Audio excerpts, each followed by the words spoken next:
be both of us, actually. No, lost she would get. I know exactly where I am. Fair enough. In terms of the image of a personal trainer, it was a very bulky man. But then I recognized very soon that this community was growing organically. Today on the Expressions podcast, we're turning up the volume on strength, sweat, and sisterhood. We're joined by two powerhouse women who are breaking barriers and building communities. Tanvie, a professional football player who's played both in India and the UK, and Swetha, a fitness coach and wellness entrepreneur with a mission to move women, mind, body, and soul. Together, they founded Sisters in Sweat, a game-changing platform that's redefining what it means for women to show up for themselves and each other through sport and shared stories. Get ready for real talk, bold journeys, and serious inspiration.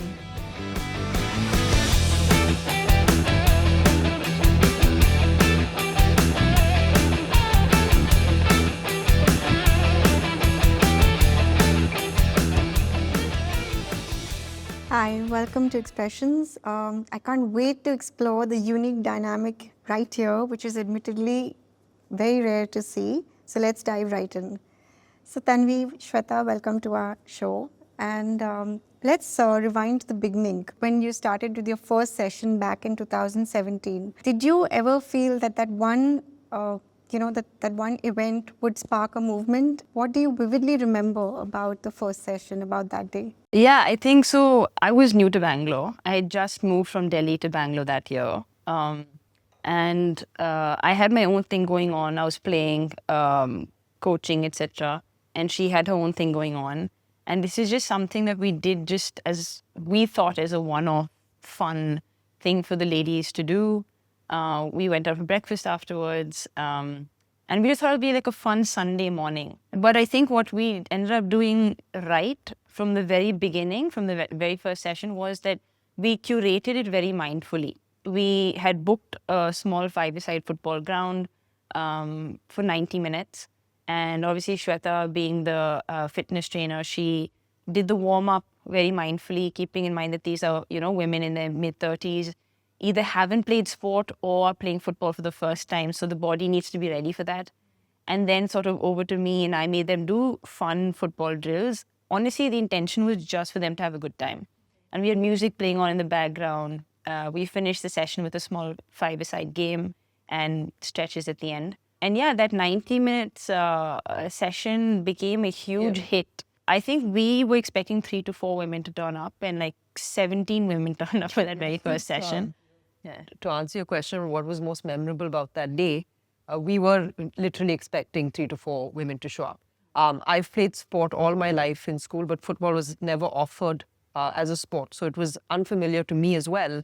So I thought, it's not a sport that I would pick. So I'm going to be, really surprised if more than 3 girls show up. But I remember when number 4 walked in, number 5 walked in, and up to number 17, I was like, why? Yeah. And yeah, I think then they came up to us and said that, do this for us every weekend. And yeah, it started off as just these weekend sessions, kind of like a passion project over the weekend. And then I think Swetha and I recognized very soon that this community was growing organically. And there was something we were catering to that nobody else was catering to. And I mean, who better to do it than 2 women who've actually come through this, through the system. And we did it mindfully from the get-go. So I don't think that we scripted any of this, though. We never sat down and put pen to paper and said, this is the vision. I think all that came in later once we saw the potential. So what clubs, teams, or extracurricular activities were both of you involved during your high school days? And were there early signs that sport would play a major role in your lives? Sport was very much part of my childhood. I grew up, playing sport. My mom was a big role model. She played basketball for the state of Karnataka. And I remember, after school, we were always put into some sort of sport activity. Summer was always in school with 12 other cousins, and all we did was play sport. So it was very much part of my DNA. So I knew it would always be in some way, it'll always be part of my life. But as life takes you, especially in India, after when the 10th grade board exams approached, that became my life. And I dropped playing sport professionally. Before that, I was playing hockey for the state of Karnataka. And after that, at that point, it then became purely recreational, something that I stayed connected to because I enjoyed it. And of course, then I went off to Canada, pursued an undergraduate degree in economics, came back, worked with Ernst & Young, which was, in my mind, the normal trajectory to take. But within 2 years of being in the corporate world, I realized that I couldn't do it, and that the pull and the draw to play sport was a lot, which is why I sort of explored that to begin with. But yeah, to answer your questions, I was always part of school teams, club teams, not because I couldn't, but I didn't think that there was going to be a future, to be very honest. What about you? So for me, to be very honest, I think I went right place, right time. I was very young, always was very athletic. I have an older brother. He's 1.5 years older than me, also very athletic. So he had a huge influence. My dad's from Punjab. He's been a state level tennis player. So the athletic gene was there. It was always there. So I picked up sports very easily. I had a natural sort of flair for it. And I think I was fortunate because I went to Vasant Valley School in Delhi. And it was one of those schools that gave equal amount of importance to extracurricular activity that they did to the, doing well in your studies. And I think that really, really encouraged me because I think the teachers from the get-go knew that I was, sporty and athletic, and they encouraged it. And we had a lot of sports in our school. I think when football was introduced to me for the first time, I was about 8 years old in school, saw the boys in my batch play for the first time, and immediately fell in love with the sport. And there was just a very special connection. And then I didn't know what the pathway would be. In fact, our school was the first school then in Delhi to form a girls' football team. So we literally had no other team to even compete with. We became the Delhi state team of sorts. So like I said, right place, right time, because then we represented the Delhi state team in the under-14 category. Then I went on to play for nationals and just played with the boys locally, found a club to play with locally. But that's kind of how it started for me. It was very disjointed. There was no exact pathway, but I just knew I was in love with the sport and I wanted to pursue it at whatever level I could. I think I was lucky to go to Vasant Valley at the time. Yeah, I played locally in Delhi. I played for the state team, school team. Then I went on to choose my college again based on the football team. For me, football became very central to the next step in my life, basically. So I went to Delhi University, JMC, Jesus Mary College. It was the best girls football team, and that was that's why I was attracted to the college. Nothing else really mattered. Now, in 2009, I was called for the Under-19 India camp in Gwalior. And so my story is a little bit different because I have a foreign citizenship, born, brought up in India. But my mom's also fully Indian, dad's fully Indian, but mom was born in England. So she has a British citizenship. And as a minor, you get to choose one of your parents' citizenships. And I think my parents thought it would be most useful to have a British one. So as a minor itself, I had a British passport. And so when I was called for the India camp, I did well. I was there for a solid 1 month, was making it through the lists and all of that. But then eventually they told me, unfortunately, you can't go on to play for India because you have a foreign citizenship. And India doesn't have a dual citizenship law. But what I thought was I anyways wanted to go after my undergrad and experience studying abroad for 1 year and playing abroad. So that's what I did. I went to Exeter University in England for 1 year, did my master's there.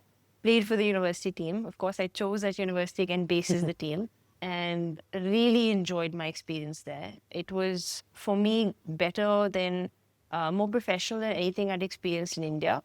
And then I figured that if I can't go on to play for India with my citizenship, I may as well try my hand at some of the English clubs. So I came back after my master's to India. I approached my coach at the time, Chibber sir, who's been like a father of sorts. I sat down with my dad and with Chibber sir, and I said that, I believe that there are some open trials that happen for some of these clubs. And there's no guarantee that I'll make it, but I'm going to give it my everything. So for the next few months, I just trained. I didn't have a social life. I just landed up. This was 2013, June, July. I gave trials for 3 clubs, of which 2 of them liked me. And I went on to, one of them was Tottenham. So I went on to play with Tottenham for 2 seasons, which is 2 years, and then switched clubs to Fulham Ladies. And that was my 3rd season in England. And then I came back to India in 2016. But yeah, I think that experience in England, of course, was supposed to be 1 year, but then I made it 2 and I made it 3 because I was waiting for that feeling in my gut to tell me that I was ready to go back. And it was only after the 3rd season that I felt that. So that's when I came back to India. So you've played football in India and UK, and that was going to be my next question also to you. How did your experience abroad shape your perspective about sport and access over here? So I think access is literally the word to use over here. I mean, keep in mind that my bias and my experience is towards football, and England is a football-loving nation. And the thing I noticed was that the league structure that they had for women was multi-tiered, which meant that whether you're a professional, whether you're a semi-professional, whether you're a recreational player, there is something locally for you. Yeah, there is infrastructure that supports it. I also managed to find, literally within my colony, I managed to find a coach to train me on a one-on-one as well. So that's how easy access is over there. The biggest learning for me was I had access to it for majority of the year at a competitive level, which was not the case in India. It's very broken. The season lasts 2 months, and then again you have a break for so long, and then so even the best of the best are engaged with the sport for a very limited time in the year. And if you want to then perform at an international level, you need to be, engaged a lot more at a competitive level through the year. So for me, that was the biggest difference that I noticed. And yeah, for me, I wanted to make a difference in the Indian system, having experienced both. But I really didn't know where to start. So I think the fact that Sisters and Sweat came about organically is just been kind of amazing. Yeah. I enjoy it. I mean, like I said, I have 2 left feet when it comes to playing football. 2 left feet and a lot of confidence, which is good for a striker. We would put her like in the front and then just sort of deliver the ball to her, and then somehow she just used some part of her body and get the ball into the net, and so that's good enough. But I think you can answer. Do you feel like there's been influence with playing the sport more or playing sport? Absolutely. Like I said, when we started, when we did the first session, I'd never been exposed to the sport, and I've played pretty much every sport that has come my way. So, I mean, it was also a very humbling moment for me because with every other sport, I was okay. I was decent, but with football, I was truly bad. But yeah, for me, it's about having fun. That's what sport does for me. It makes me happy. It doesn't matter the sport. So it doesn't matter that I'm great at it or very, very average at it. The facets I like is, honestly, there is nothing like sport that can teach you or prepare you for life in general, right? Because now I've been playing for over 22 years now, actually more than that. Also, you go through your ups and your downs on the daily. That is the challenge of sport, and that is very much a large part of what attracts me about the sport. Because you don't know what the next moment holds. Because the game is going on, the team depends on you. You can't suddenly, be stuck in the moment. I think all of the things she described and what she likes about it is sport agnostic, right? Like, it's not typical to football. Any sport that you pick up will give you all of that. Yeah. For me, so I'm not a very social person, but this is a team sport. And the one thing that it has sort of forced me to learn is how to deal with different kinds of people, which actually has transferred into my work as well. Because we do have a team of girls, or a team that, we're trying to get to, a certain stage. People come with their own personalities, their own backgrounds and things like that, and just being able to get the best out of them. So I think that is definitely something that I'm very grateful for with football, yeah. So Swetha, as one of the only 4 Nike certified instructors in India, how has your personal fitness journey, what has it taught you about resilience in and out of gym? Resilience is everything, really, in your journey in life.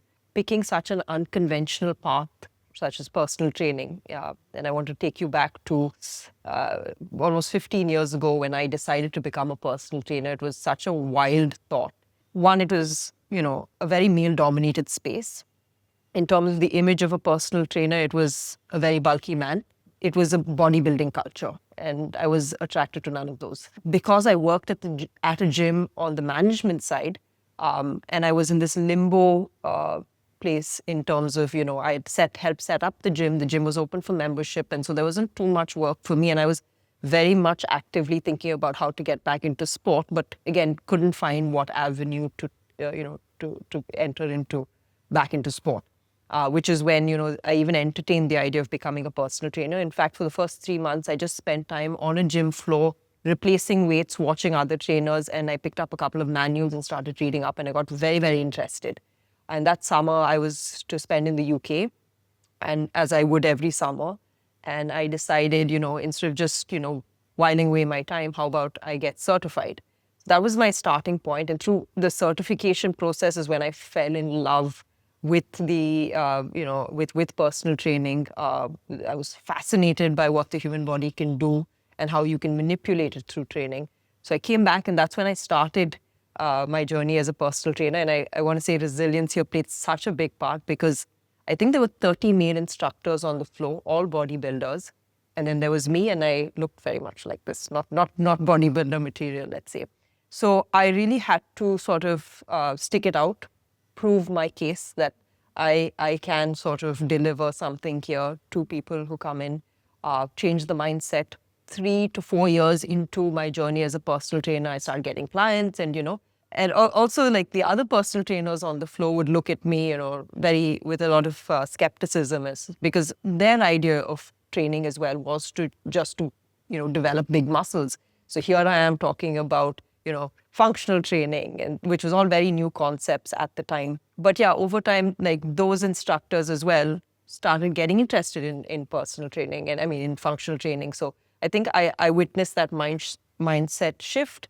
I also witnessed on the gym floor, where most of the clients were male, I started seeing now female clients coming onto the gym floor. And from being, I would say, 90% male-dominated, now it's almost a 50-50 on the gym floor, which is amazing. And yeah, 3 or 4 years into that journey to sort of have been chosen by Nike, which was, as a child, I keep having this throwback moment where I remember seeing a Nike commercial. Back then in India, you wouldn't get Nikes as well. You'd wait for a relative to come back from their travels, and you'd get a pair of shoes which would never fit right, but you'd wear it anyways because it was Nike. Back then, 3 years into my personal training, to be signed on by the brand, I mean, it's just like this dream that I still can't believe has come true for me.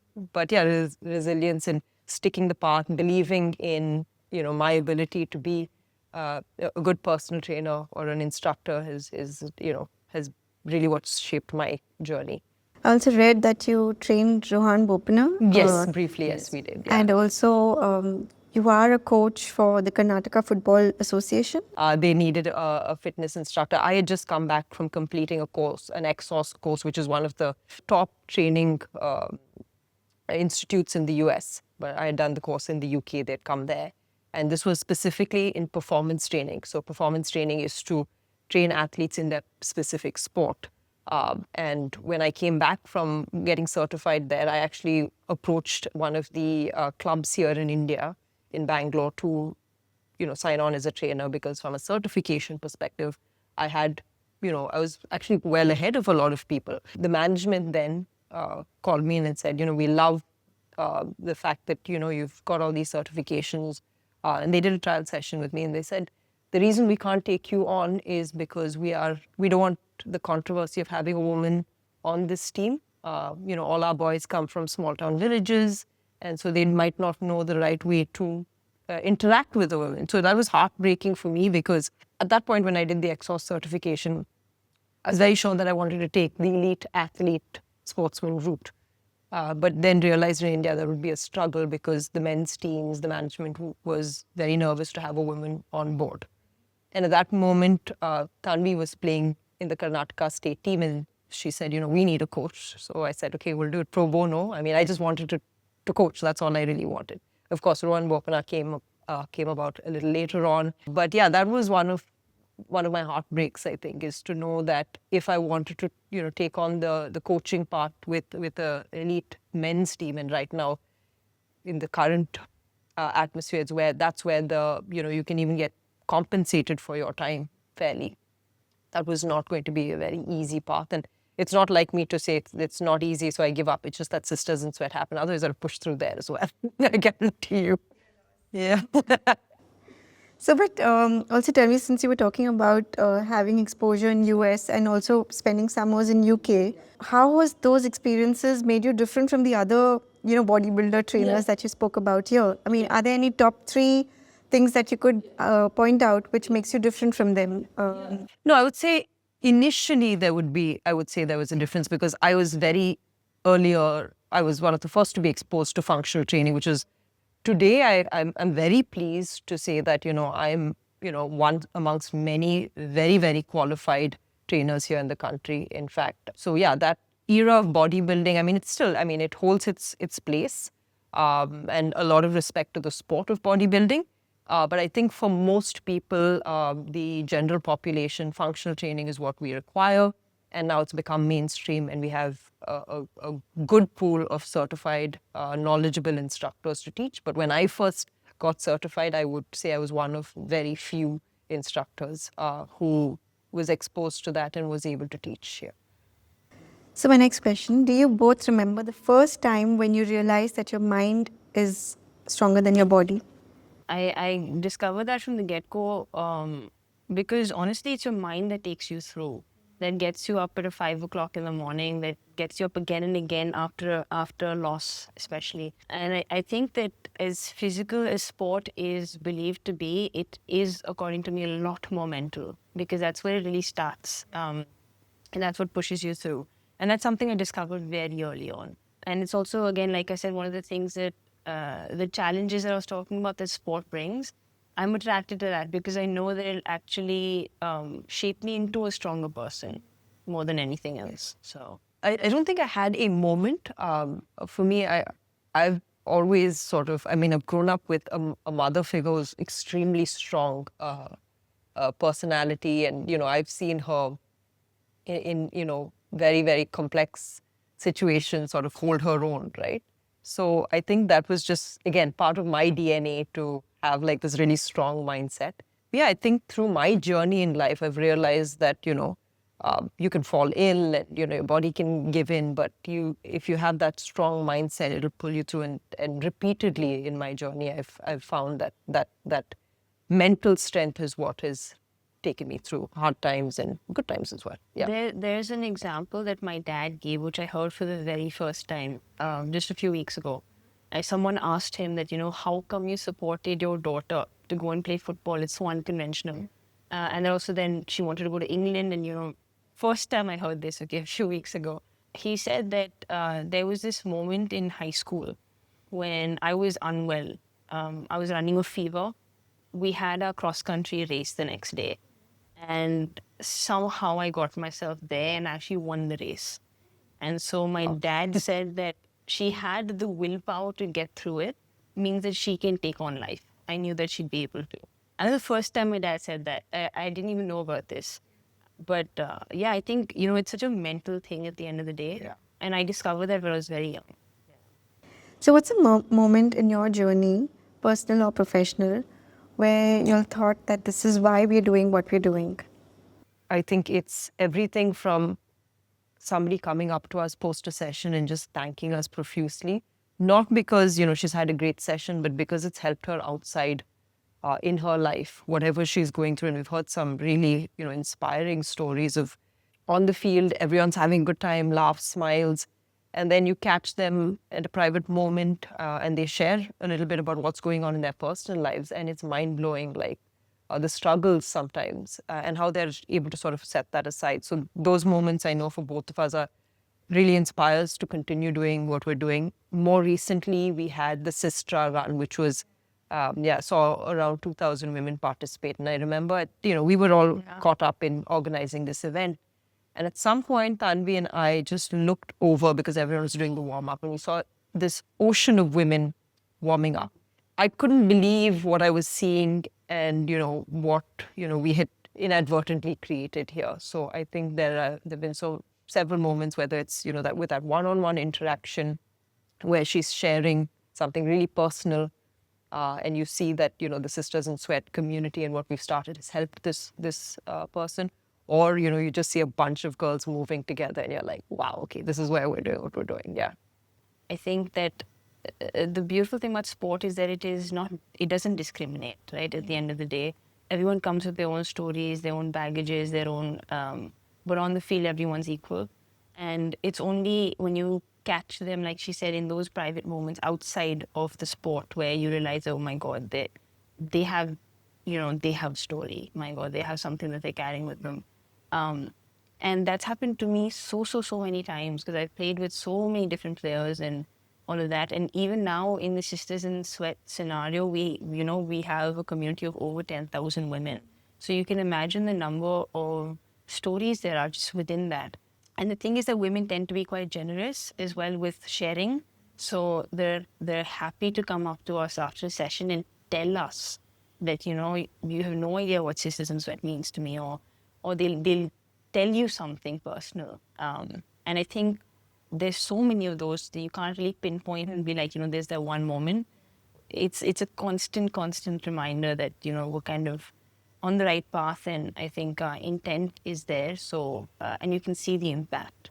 So sisters that sweat together stay together. How did this mantra come about? I mean, there are a few mantras, and I can't tell you exactly how that came about, but it couldn't be more true. From the women who we started our first session with, which were, of course, a bunch of friends, so maybe that's not a great example, but beyond that first group, the initial groups, they're still very much in touch with each other, and it's been, close to 8 years now. Yeah. When you play a sport, and again, maybe this is a gender agnostic thing, but certainly we can comment for women. We find that in the Sisters in Sweat setting that, everybody's cheering her on, encouraging her. If, which I think is unique to women here, when, somebody falls down, everybody's like, are you okay? Are you okay? Whereas with the boys, just carry on. Like, it doesn't matter. So there's so much care there that I think, on the field, those bonds become so strong, even off the field. And that's why we've seen that over the course of these 8 years, and we, every year we have our anniversary party, and, girls who've started with us 8 years ago still show up. And that's just, I guess, testimony to, the fact that there is something that brings us together in this community. And how do you go about creating a space for women to feel safe, authentic, athletic, vulnerable, all at the same time? I want to talk about our founding members. We were a group of friends, right? And within that friendship circle of friendship, like, those were very much the qualities.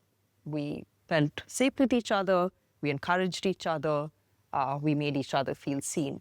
And somehow, and I couldn't tell you how this happened, but as we grew, those personality traits, percolated the larger community. And today, if you go to a session in Mumbai, Delhi, or Hyderabad, it feels like the feeling is the same.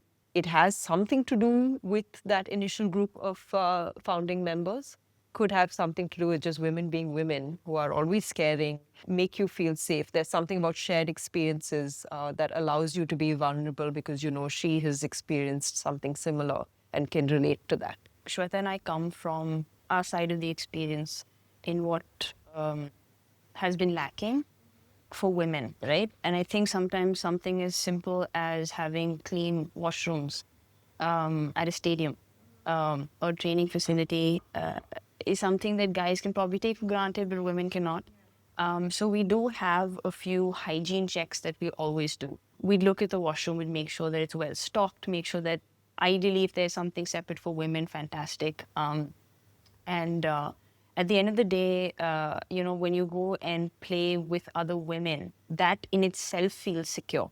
A yoga session, which is in an indoor facility, if the women feel comfortable enough, they may want to do it in their sports bras. More comfortable around women, right?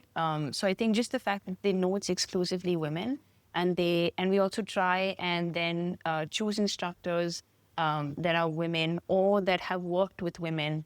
Even our team, the team that we have in office, very, very mindfully selected. So it's a long process of getting them on board because they need to have the right intention. Everything we do is very mindful with the intention that the women should feel safe from making sure like little things like that there's parking facility for them, that the roads are well lit around, that at night time, sometimes we request them to drop a message on the group just saying, hey, I've reached home. Little things like that make them feel like, okay, from A to Z, we're kind of like looked after. If so, and that's important, you know. I think some things are taken for granted when you're a guy playing sport as opposed to women. And I think us being women, we can understand that. And so we want to fill up those spaces and think in that direction. Yeah.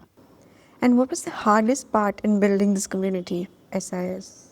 You know, we've had situations where 1 or 2 girls show up, but we will show up no matter what. Whilst we are trying to build this community, take care of our own fitness programs and regimes, also show up for the girls every day. Like till today, like Tanvie shows up for every football mixed gender session. I show up for every basketball session if I'm in town. So we still try to show up for the community, also for ourselves, admittedly. And building a business, of course, I mean, that's something that has posed its own challenges. Up until when this was just something that we did as a fun thing with our friends and the community was growing organically, it was all fun. There was no sort of downside or a low side to it. But then when it became a business and, you know, other stakeholders started getting involved, then there's the pressure of making it a successful business as well. So, yeah. I think I'll just add to that. So what we do is very high on human touch, and obviously being able to replicate that, right, across multiple cities, across multiple sports. It requires a lot of dedication, and you need to be able to identify the right community leaders. There's a lot of effort that goes on in and around actually executing the events and sessions, because we really want everybody who ever comes for any of our sisters in Sweat, whether it's a guy or a girl or whatever, to really leave with this intangible feeling. You know, what we do is essentially imbibe joy in some way, right? Or give them happiness in some way. And I think there's a lot that is involved in that. It's not just executing the event or the session, but it's the messages afterwards. It's sharing the photos afterwards, having a little banter on the group, and, you know, keeping that connection alive. And that takes a lot of work, and it's a non-stop job because at this point we're like in the thousands, right? And we're in multiple cities, we're on multiple groups, but keeping that energy going constantly, it is a non-stop job. And I think that's probably the biggest challenge, but also doesn't feel like much of a challenge because I think we enjoy it. Yeah. But talking about multiple sports format and different cities that you were mentioning, would you like to throw light a little more about what are the sports formats? Like, I know that you've done a big pickleball event. What is more popular now? What is...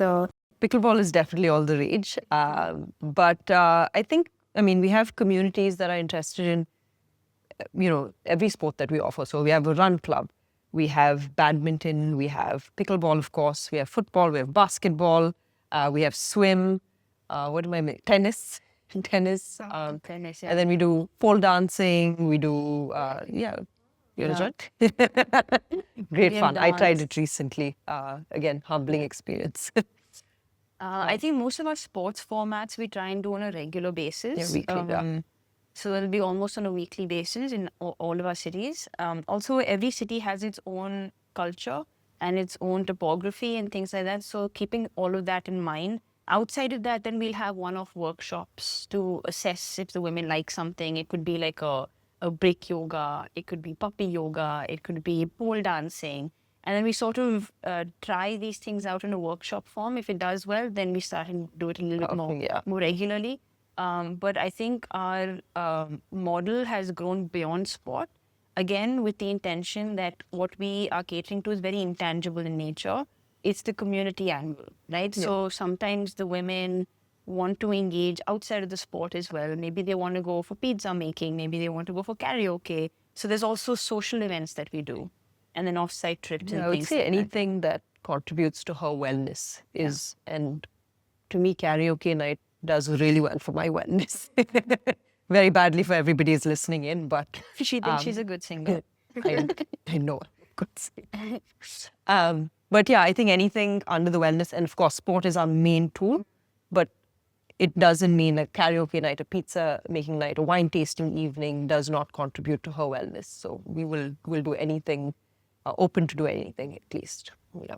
So, and tell us about a moment or member who completely surprised you, something that reminded you of the deeper impact of the sports. One of our founding members, in fact, this was the girl who, had been hounding me. She's a very close friend of mine, to teach her hockey. And, I was obviously like, Shonali with a hockey stick is a bad idea. So I'm not teaching you hockey, Shonali. But it was her husband's birthday, actually. And Tanvie had just moved to Bangalore. And I was quite keen to, introduce her to friends. So she has her bit of her own social life and gets off my back. But no, so I took her to Shonali's husband's birthday.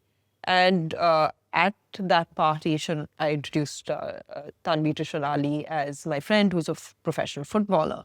And immediately Shonali ditched me and the hockey idea and said, okay, Tanvie, teach me football. And admittedly, Shonali was a few drinks down at this point, so we didn't take her very seriously, but she followed up the next day. And the reason we did that first session is because Shonali requested for it.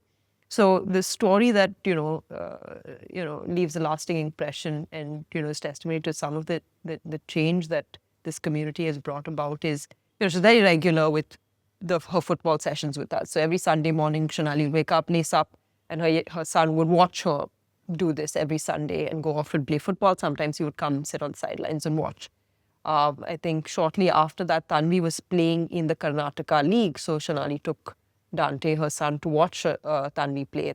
And during the match, he turns to Shonali and says, Mama, do boys also play football? I mean, and that for me is like, wow, this is a paradigm shift, because the world I grew up in, do girls even play sport? Leave alone a sport like football, which was, in my mind, a boys' game, right? So this boy is growing up in a world where, hey, do boys even play football? So that was pretty special. Like, I know Shonali took on the sport, but then the influence it had, of course, on her personally, but also on the people around her. There's this lady, I won't name her. She's super grateful that she's sort of been introduced to the sport of football because she lost her husband recently. Her husband was a huge football fanatic, and she took up the sport only after he passed as a way to sort of, stay connected. Yeah. And I think that her sharing that with me just, was beautiful. I mean, you wouldn't know that. You wouldn't know that, when she walked onto the field. It's only in those moments afterwards where they feel safe enough to tell you this. But yeah, I think we've really been blessed with so many of these stories, and you couldn't imagine the ways in which you're impacting people. Yeah. So you also recently added box cricket, if I'm not wrong? Oh, not recent. We did box cricket a while ago, and in fact, we partnered with the UP Warriors to conduct a bunch of sessions, a workshop, and a mini tournament, which was very, very successful. And this was around the time of the last WPL. Okay.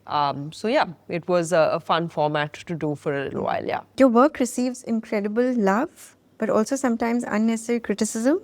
How do you respond to that? The one thing that we did experience was that a lot of the men on the periphery started feeling left out.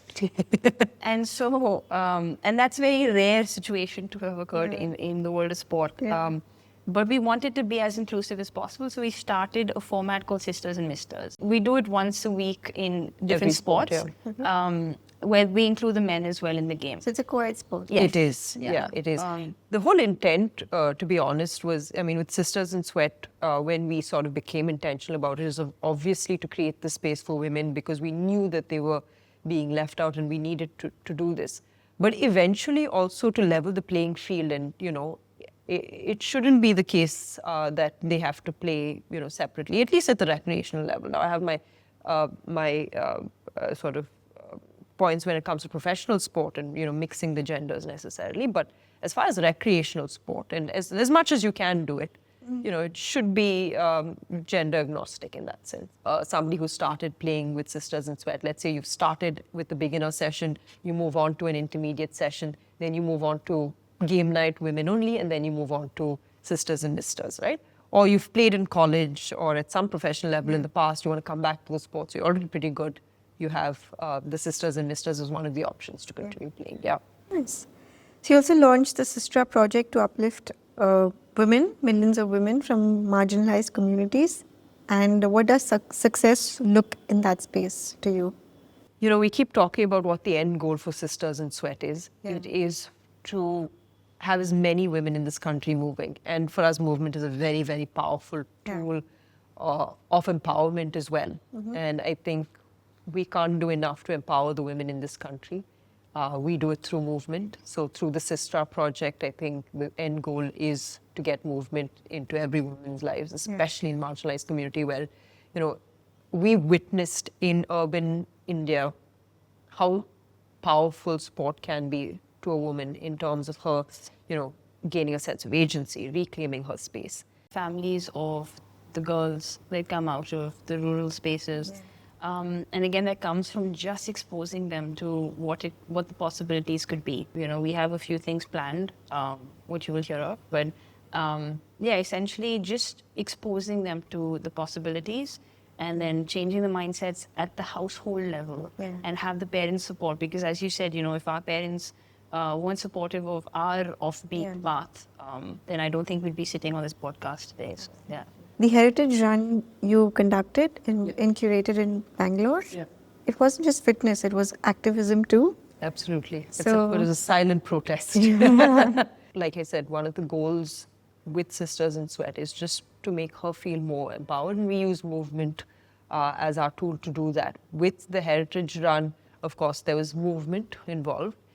And it was, the way it was curated is to stop at notable spaces in the city where women had meaningful impact. And I think it was a shocker to all the women who were part of that run to know that, okay, in this space, this girl did this, and, you know, it had such significance. So I think that the run was, you know, one, empowering because, you know, when you feel strong in your body, that's one thing. But also to know that there have been, you know, through the course of history, such strong women who have shaped this city. So it was a nice way to sort of bring that into the SIStra Project as well. Planning this in other cities too? Absolutely, absolutely, yes.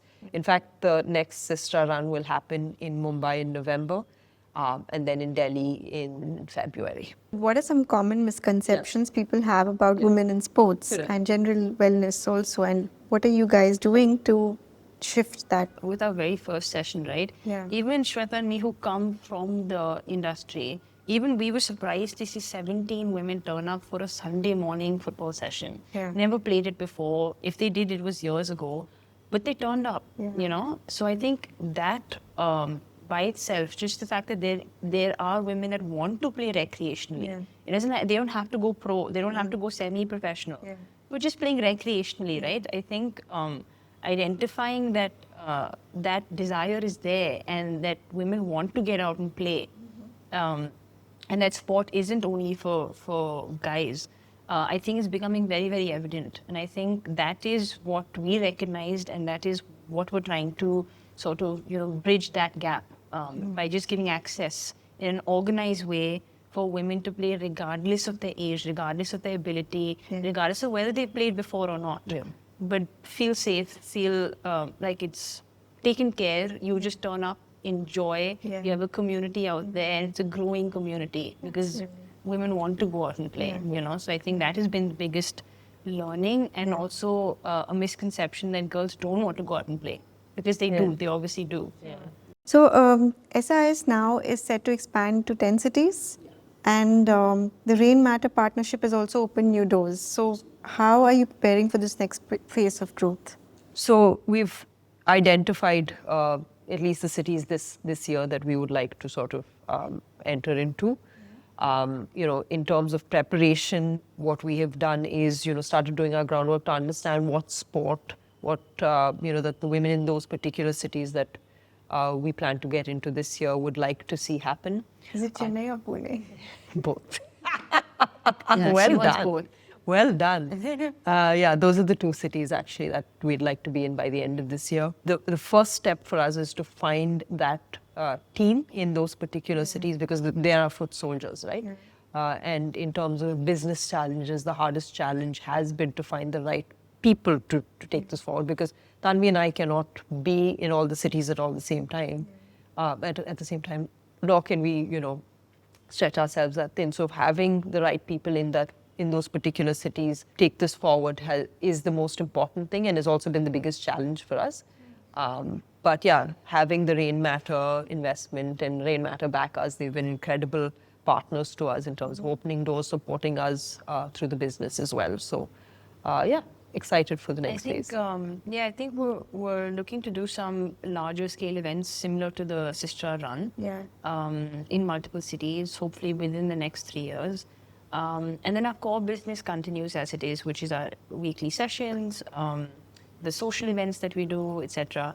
But hopefully reaching more cities every year. I think at this point, Sisters and Sweat is a growing brand. People outside of our existing cities are aware of us. Yeah. So it's just going out there and sort of making a splash. Yeah. So paint us a picture. What's your dream version of Sisters in Sweat in 2030?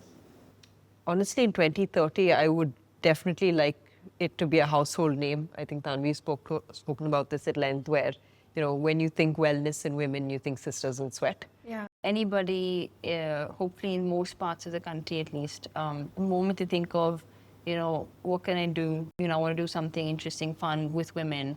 Immediately they think of Sisters in Sweat, and they go on to like our website or something, and they have a bunch of options.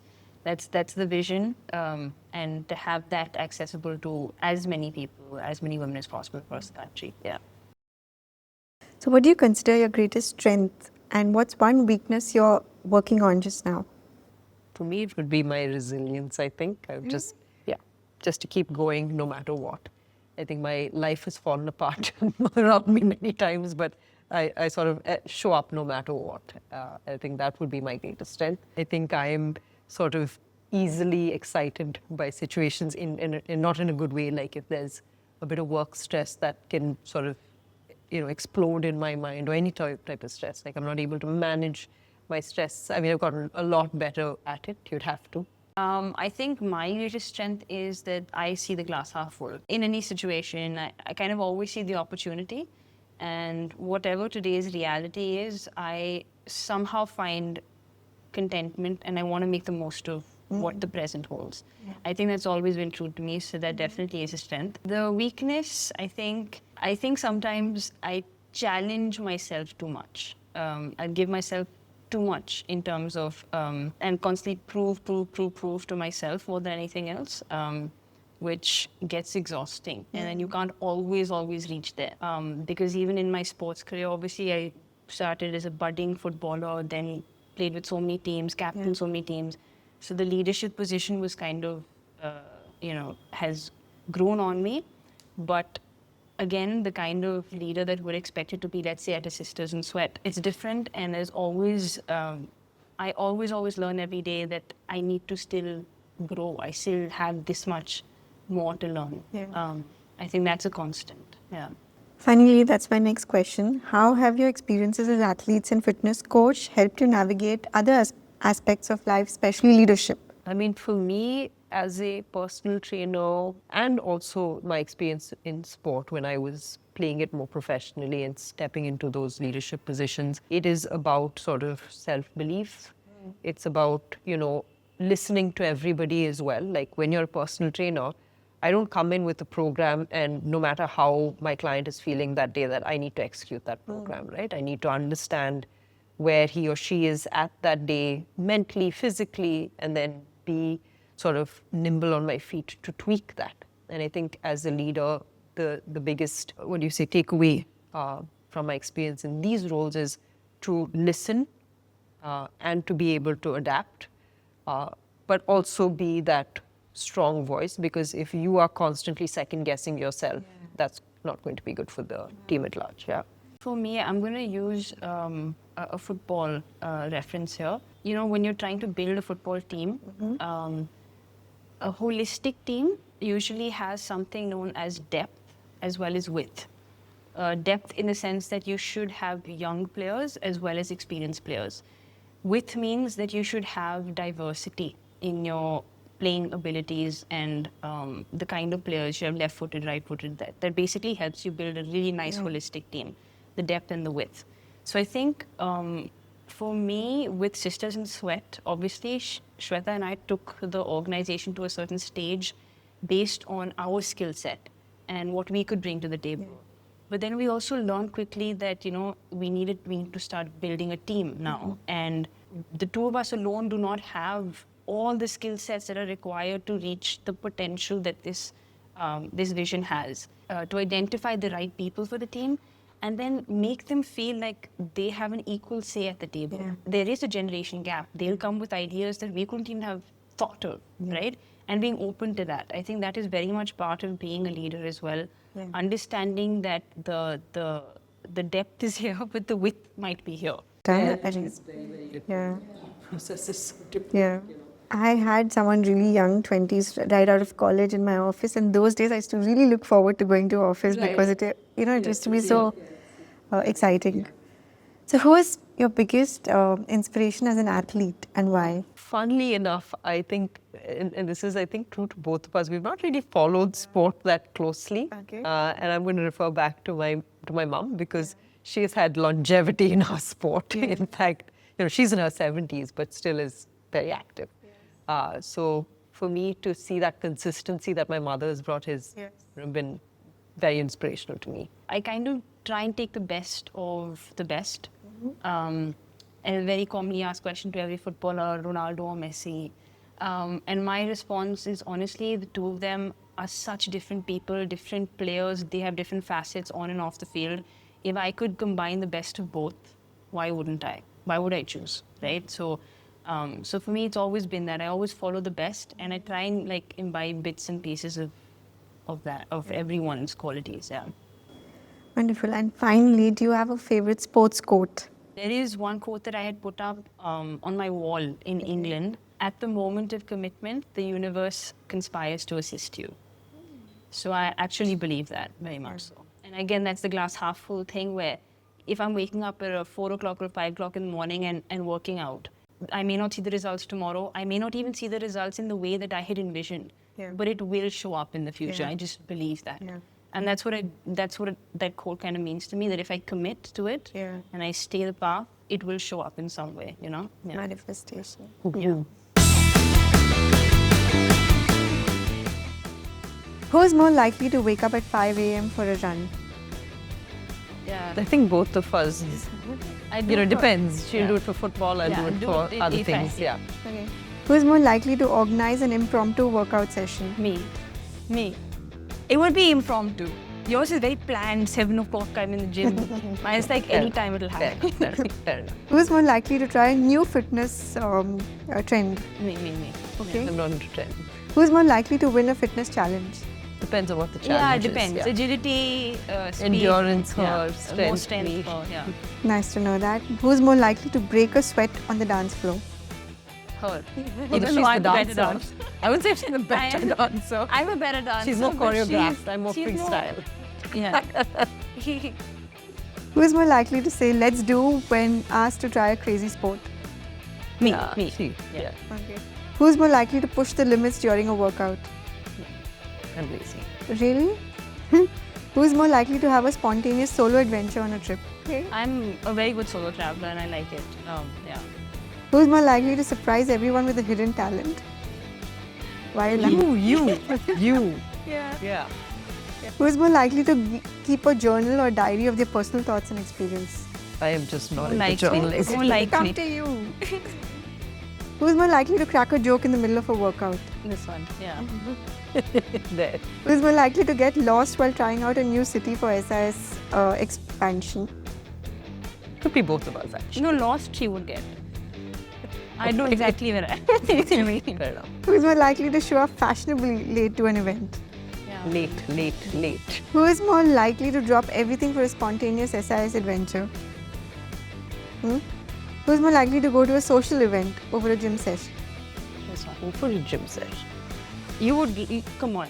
You're more likely than me. More likely than me, for sure. Perhaps, yeah. So thank you for coming. This Thank was you so fun much for having and us. it was This a was lot of learning also. And I love the work you do and please continue So we doing look that. forward to seeing you on So we're the going to pitch. have you amongst the sisters. Absolutely, I'm going to join the community. Amazing. This episode sparked something in you, made you want to move, connect, or just reimagine what sisterhood really means, send it to a friend, share the episode, and subscribe to the Expressions podcast by the New Indian Express. Until next time, stay fierce, stay active, and keep showing up.